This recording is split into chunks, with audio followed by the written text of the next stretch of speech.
This is All India Radio.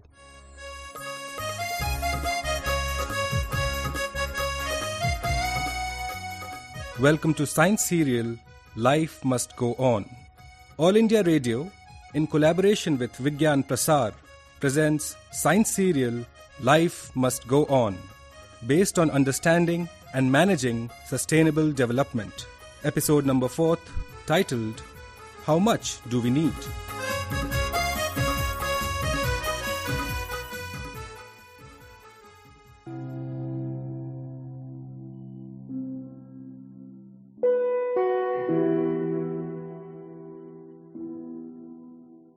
Hello everybody, I am Mother Earth, planet number 3 from the Sun, bathed in water, blessed with air, clothed in green, rich in minerals. I am the only planet that has been shown to sustain life. So I am special. I am the source of everything that living beings use. I provide the air you breathe, the water you drink or use for irrigation. I provide you with nourishment. I am the source of the clothes you wear, your gadgets, and even the jewelry you flaunt is my gift to you.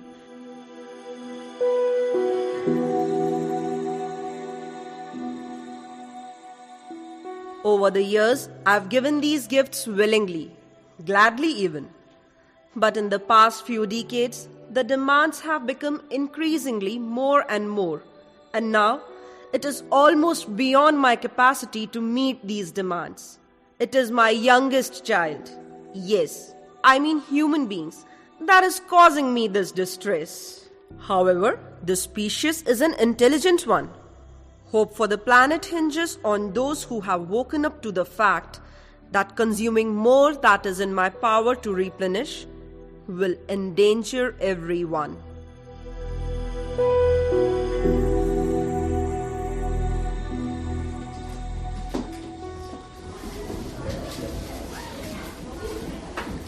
Okay, children, before the vacation starts, I have an assignment for you. I want you to keep track of how much you're throwing away in the 2 weeks that you will be on holiday.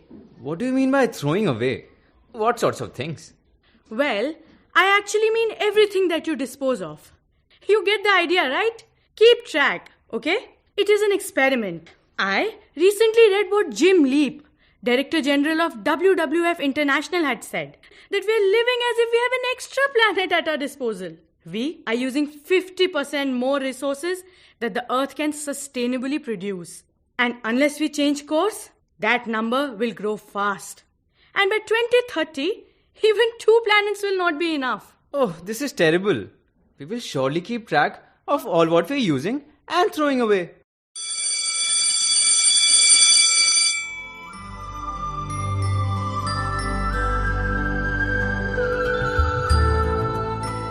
So Ravi, vacations at last, huh? I hope teacher has given you some homework. At least that will keep you busy. Otherwise you will drive us mad. Never mind. Look, the zip of my handbag is broken. I will have to buy a new bag before we go to our ancestral place during Ravi's vacation. Ravi, what are you doing with the waste paper basket? I have to keep track of all what we throw away. See, 16 pouches of mouth fresheners, 3 cardboard cartons from yesterday's online deliveries, big pieces of bubble wrap, 2 empty glass containers, and 3 plastic ballpoint pens. Stop playing with the thrown away things. Okay, come. Let's go to the mall. Let's take the small car. It is easier to drive in city traffic. Ravi, don't switch off the AC. That way the room will remain cool when we return. But teacher said we should switch off all electrical appliances when we're not using them.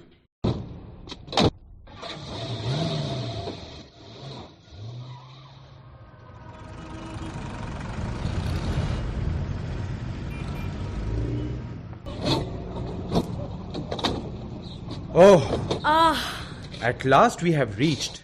30 minutes for a distance we could have walked in 5. The traffic is killing. Look, so many cars. Even 10 years back, we did not have so many cars on the road.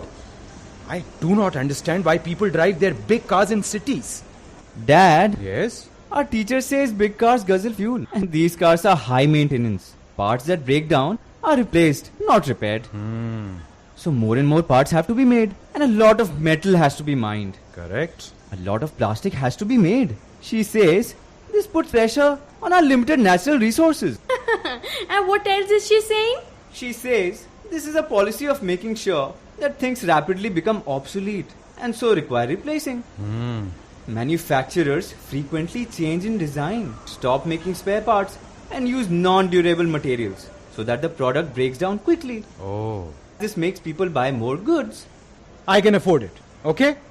And now that I'm here, I think I will buy a nice wallet to match my jacket. See how crowded it is. Yeah. Have you noticed how many people there are everywhere? I read that in 2011, there were 623 million males and 586 million ladies in India. That number has grown. This is 2017. So, are you saying all those men and women have come to the mall today? Oh, hello Divya ji. How nice to see you and your daughters here. Hey Ravi, come here. Go and talk to Rani. That way you will not trouble us. Go sit at the food court. Eat and drink something. Okay, we will collect you when we finish, huh?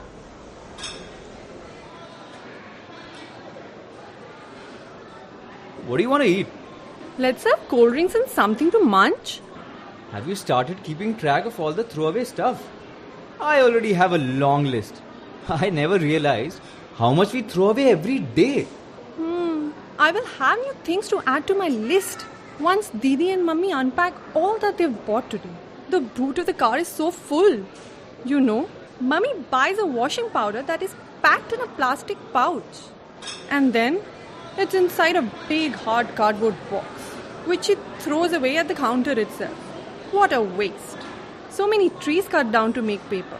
Look, thermocol cups and thermocol plates, paper napkins and plastic cutlery. All this will become waste. These will not degrade. You know, I was in Kolkata recently, and from the airport, we went to Salt Lake. On the way, I saw what looked like hills with kites flying over it. Hills? In Kolkata? Yeah. When I asked, driver uncle said it was a landfill area or a rubbish dump, and it has been in operation since the 1980s, he said. They just buried all the rubbish that the city produced, and now there's no place to bury. It is like a hill. Oh, so it's like Gazipur in Delhi? I suppose all metro cities have landfills. Otherwise, how will they get rid of all the rubbish? We can't become zero waste now, can we? They say that the more affluent countries have introduced the use and throw concept, and so lots of stuff is being discarded. There is waste generation in enormous volume. Surely, not all affluent countries have this lifestyle. They would be educated and aware.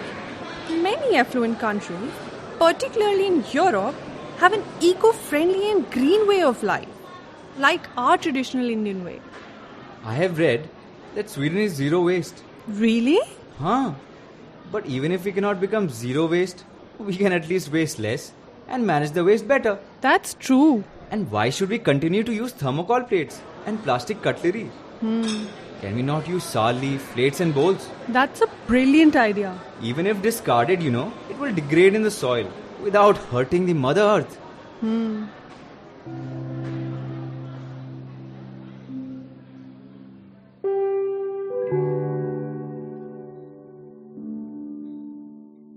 You and I have eavesdropped on Ravi and Rani's families long enough to understand a dangerous trend. I call it the consumerist frame of mind. People who think like this do not realize that resources extracted from me are used to make all goods, gadgets, and machines. My resources are large, but not infinite. Some of my resources are not immediately replenishable. Once exhausted, it will remain exhausted. For example, oil reserves are non-renewable resources. Coal, crude oil, and natural gas are all called fossil fuels because they were formed from the buried remains of plants and animals that lived millions of years ago.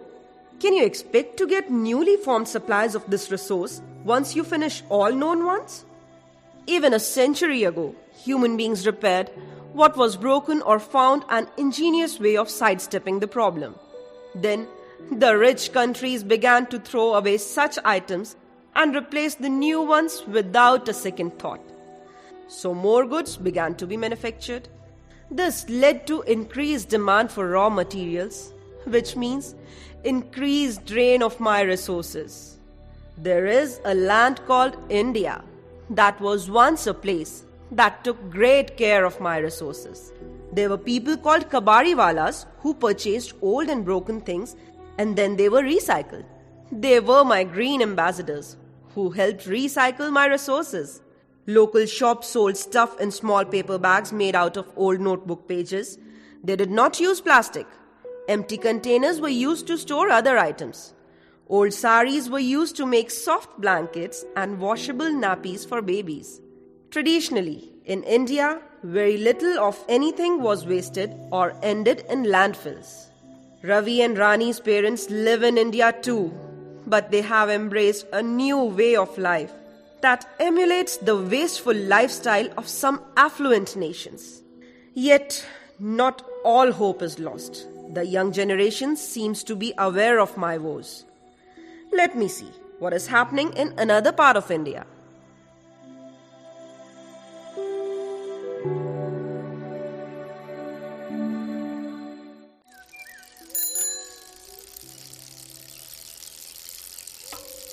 Zip ठीक करा लो।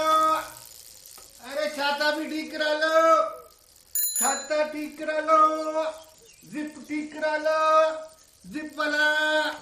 अरे छाता ठीक करा लो। Oh, Hariya! Run and stop the zip repair guy. Your pan needs a new zip. Once it is repaired, it will be as good as new. Ma, I saw a nice pair of jeans at Moti Chacha's shop. Could you buy that for me, please? I can, beta, but I won't.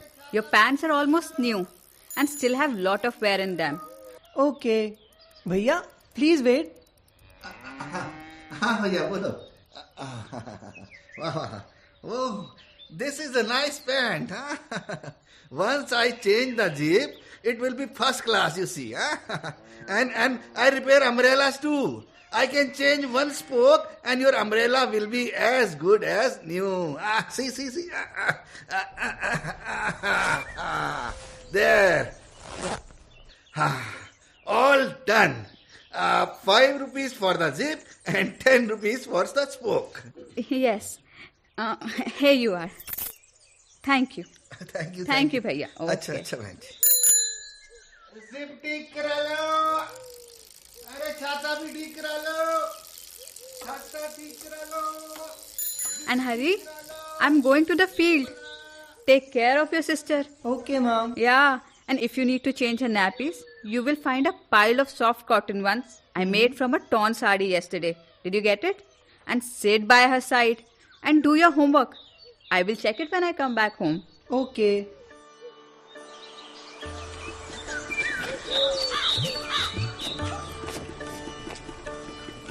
Mr. Sharma, yesterday the Panchayat Pradhan spoke to us about the resource depletion. I did not quite understand.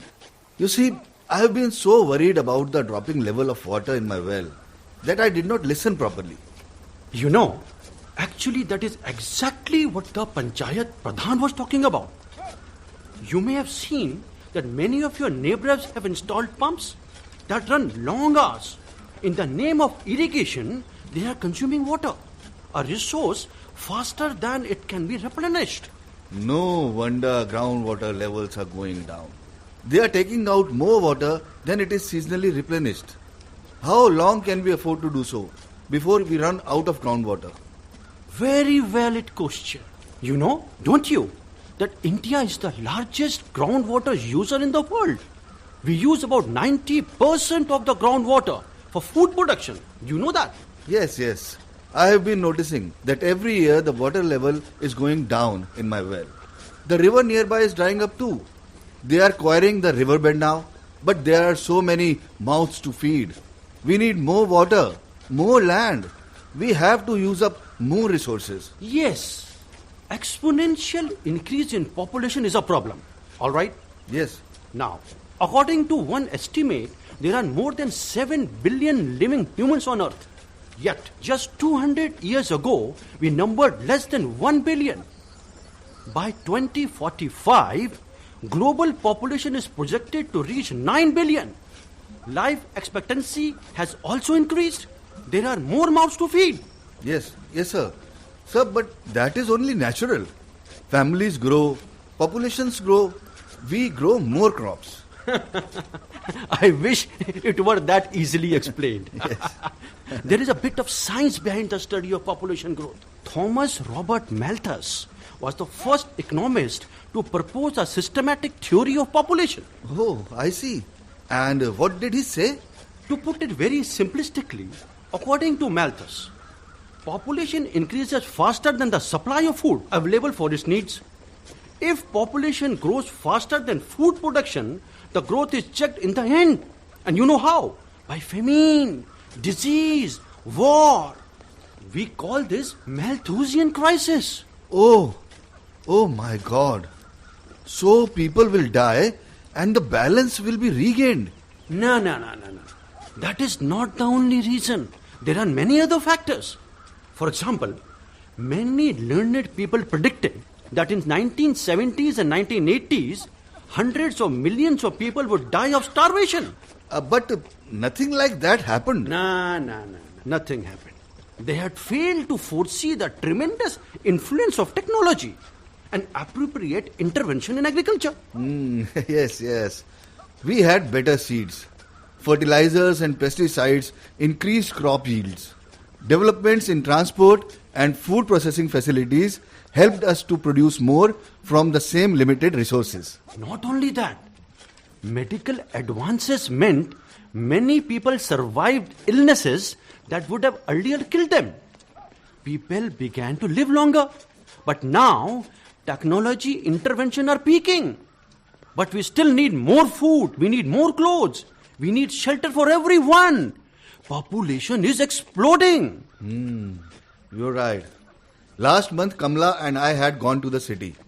We were really sad to see how on the either side of highway, the land was dry and without any vegetation cover. In many areas, I saw fly ash being dumped too. And the huge landfills as we approached the city were really bad.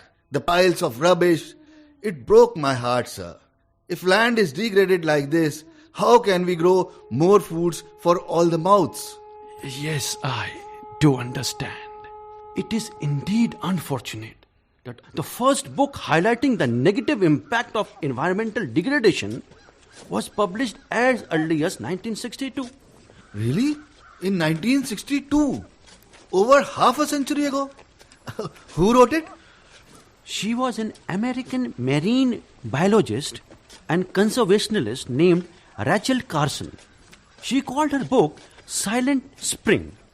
In 2006, Silent Spring was included in a list of one of the 25 greatest science books of all times. Yet, can we claim we have woken up to our message? आओ कमला यहाँ रख दो, keep it here. Namaste, Sharma ji. Why serious faces? Namaste, Kamla Bhabhi. We were just talking about land degradation. Why just degradation? They're chopping away trees. Correct. You know, my son tells me that an estimated 18 million acres of forests are destroyed each year, and that half of the world forest cover has been chopped down. Exactly correct. Sharma ji, I will give you an example. They used to mine minerals near my home village. The minerals were used for development. Now the depleted mines have been abandoned. Oh my God. They have not done any remediation to bring back the fertility of the land. The environmental pollution is so bad that the agricultural fields nearby are being affected. Native plants are dying. Crop plants have such high levels of chemicals that these are not fit for consumption. Land is finite and essential for food production. And arable land availability is decreasing in India, affecting production of crops. This is not sustainable practice. In addition, cities are having to handle huge population pressure. It is estimated that by 2050, 2 out of every 3 people will live in a city. Yes. Already, our children are dissatisfied with our lifestyle. They want many things which they see on TV. I can't afford to buy large packets, so I buy them small packets. We throw away the packaging. Actually, there is a lot of plastic packaging. We cannot get rid of it. No point burying it or composting it. And it is worse if we burn it. Blown by the wind, the discarded packets litter the village. Let me tell you something, Sharmaji. My son asked me yesterday why I did not buy a disposable diaper for his sister.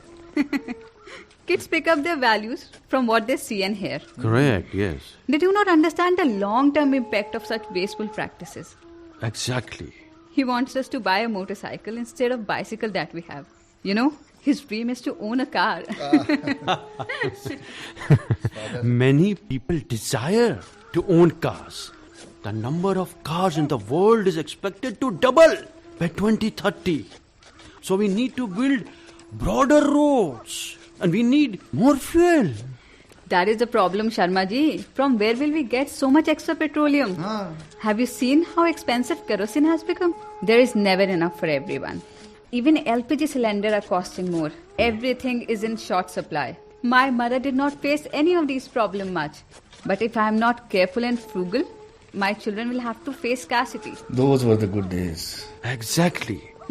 Globally, oil will remain the dominant source of energy over the next 25 years. The crude oil prices will continue to rise in the global market, driven by shortage of supplies and rapidly increasing energy demand in countries like India. Really? Yet, supplies are limited. And once that runs out... Mr. Sharma, forget petroleum. Let us talk about water. My sister lives near the city outskirts. She says she has to buy water because the piped water is not enough. I have asked her to stop taps from leaking, to harvest rainwater, and to reuse the water in which they have washed rice and vegetables to water their plants. You have done a very good job. I can understand her feelings. It is applicable not just to humans but also on a global scale between developed and developing countries too. The way we are living, we are already using 2 to 3 times more of the Earth's natural resources. Very true. Than what is sustainable in the long run. It has been estimated that high-income countries have an ecological footprint on average 5 times that of a low-income country. Definitely. As resources deplete, they will become more expensive. This is where there will be serious economic divide. The wealthy will pay more and more for scarce resources. Those who can't afford it will have to go without. The rich think they can afford it, so they can buy a larger slice of the pie. But no one is thinking that one day demand for resources fueled by the wealthier population will hit a roadblock. There will come a time when finding and extracting new source of supply will become impossible to sustain. When there is no pie, how will you slice it? Exactly, Mr. Sharma. The real issue is not consumption itself, but its patterns and effects. Inequalities in consumption are stark. Even about a decade ago, the wealthiest 20% of the world accounted for 76.6% of total private consumption. The poorest were just 1.5%. Currently, the poorest and most vulnerable nations are subsidizing the lifestyle of wealthier countries. True. You know, we have to stop running after materialistic things. We have to stop copying the philosophy of nations that indulge in wasteful lifestyle. Correct. We should look back and pick up some traditional sustainable practices once again. Absolutely correct. Yes, but look at it this way, Kamla. We in villages aspire for a lifestyle like they enjoy in cities. Those in cities aspire to lead a life like they do in rich and developed foreign countries. This is a constant struggle. It is a natural progression. We want to give our children a better life. Tell me one thing. Were you not happy when electricity came to our village? Yes, I was. And I've also taught Harya that he must switch off the fan and the light if he leaves the room. That is what I'm saying. Let us not waste. Science is giving us technology to squeeze the most of our natural resources, which our Mother Earth gives to us. Let us cooperate by not wasting the advantages. Natural resources are not free. They are not unlimited. Anything wasted will one day be sorely wanted. Quite right, Kamla Bhabhi. If emerging nations follow the same path as today's rich countries, their consumption pattern will also be just as damaging to the environment. True.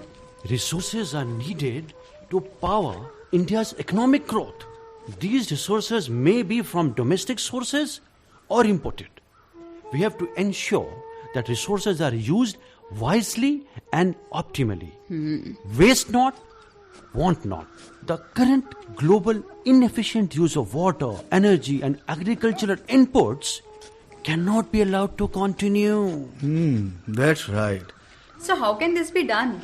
People have to realize that resources used is interlinked. So we can have what is called a nexus approach. This approach integrates management and governance across sectors and scales. Okay. A nexus approach can support the transition to a green economy, which targets resource use efficiency and encourages greater policy coherence, so that as a society we can trend the green path. We have to retain many of our traditional systems of reusing and recycling. We have to teach our children that the earth can provide for everyone's need, but it cannot meet every one person's greed. Exactly, you are correct. And it is in our own interest to safeguard the precious resources so that the next generation can use it. Yes, indeed. Once our policy makers and our future generation are synchronized, then sustainability will be an achievable dream. Right, sir.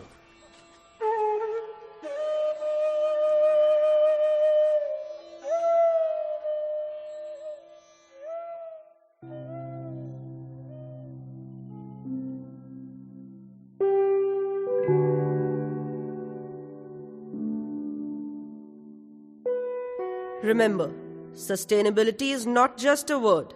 It is a lifestyle choice that may spell the difference between survival and extinction in the years ahead. And even if you survive, life will have to be extremely frugal, indeed in the era of severe resource crunch. So make your choice now.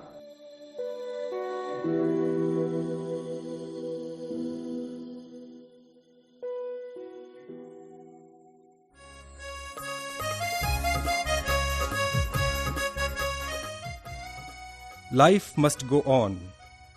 You are listening to the 4th episode of this science serial produced by All India Radio in collaboration with Vigyan-Prasar, titled How Much Do We Need?